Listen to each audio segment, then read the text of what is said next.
কবরের কথা আজকে আমরা সবাই ভুলে গিয়েছি, কথা ঠিক না? কেউ আমরা অন্ধকার কবরের কথা চিন্তা করি না। সেই কবরে যে আমাকে যেতে হবে, আপনাকেও যেতে হবে। কারণ আপনি কি লক্ষ্য করেছেন যে জমিন আপনি কিভাবে থাকবেন? আপনার বাবা ছিল, আজকে আপনার বাবা দুনিয়াতে নাই। অনেকের দাদা ছিল, আজকে অনেকের দাদা নাই। অনেকের নানা জমিনে ছিল, আজকে অনেকের নানা জমিনে নাই।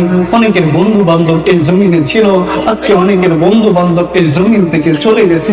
কিভাবে আপনি মনে করেন আপনি এই জমিনে থাকবেন?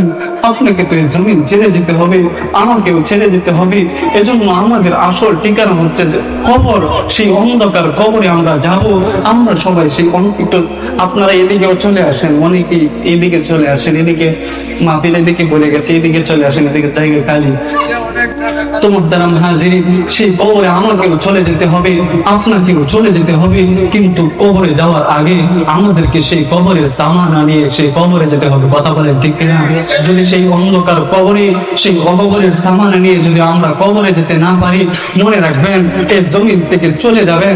আপনার আত্মীয় স্বজন 3 দিন 4 দিন 1 মাস পর্যন্ত মনে রাখবে, বাবা মা কান্না করবে, সন্তান আপনার জন্য কান্না করবে। কিন্তু আপনি জানেন না এরা সবাই আপনাকে ভুলে যাবে। কিছুক্ষণ পর্যন্ত কান্না করার পরে তাদের কান্না থেমে যাবে। কয়দিন আমি কান্না করবে, 2 দিনে কান্না করলো, 3 দিনে কান্না করলো, 1 সপ্তাহে কান্না করলো। কিন্তু দেখবেন ধীরে ধীরে তারা তাদের মন থেকে আপনার স্মৃতিগুলো উঠে যাবে। তারা তাদের দুনিয়া নিয়ে ব্যস্ত হয়ে যাবে, তারা তাদের সংসার নিয়ে ব্যস্ত হয়ে যাবে। কিন্তু আপনি যে অন্ধকার কবরে শুয়ে থাকবেন, আপনি কি একবারও চিন্তা করেছেন যে সন্তানের জন্য এত জমিগুলো কষ্ট করে কিনলাম, নিজের শরীরের ঘাম গুলো মাথার ঘাম পায়ে ফেলে এত কষ্ট করে টাকাগুলো কামাইলাম, সেই সন্তানের জন্য আজকে সেই টাকাগুলো রেখে যাচ্ছি। সেই টাকাগুলো আপনার সন্তানের হয়ে যাবে, শুধুমাত্র আপনাকে 3 কানা কাপড় দিয়ে বিদায় জানায় দিবে। কোনো কাফনের কোন পকেট থাকবে না। আপনারা জানেন সেই পকেটে একটা টাকা পর্যন্ত আপনাকে দিবে না। সেই কবরে আপনি কি নিয়ে যাবেন? আপনি কয়জন আপনারা চিন্তা করেন, কয়জন একটু ফিকির করেন? যুবক ভাইয়া, আজকে যুবকের আজকে যৌবনের ধারণায় আজকে তুমি আল্লাহ রাসূল সাল্লাল্লাহু আলাইহি সাল্লামের সুন্নাত তুমি অনুসরণ করো না। আজকে তোমার মাথার মধ্যে রাসূলের সুন্নাত নাই, আজকে তোমার শরীরে আল্লাহ রাসূলের সুন্নাত নাই।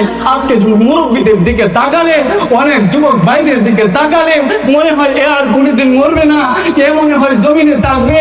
দাড়িগুলো সাদা হয়ে গেছে, এখনো দাড়ির মধ্যে গুড় লাগায় আছে না নাই? এরকম ডাকাত আছে না নাই?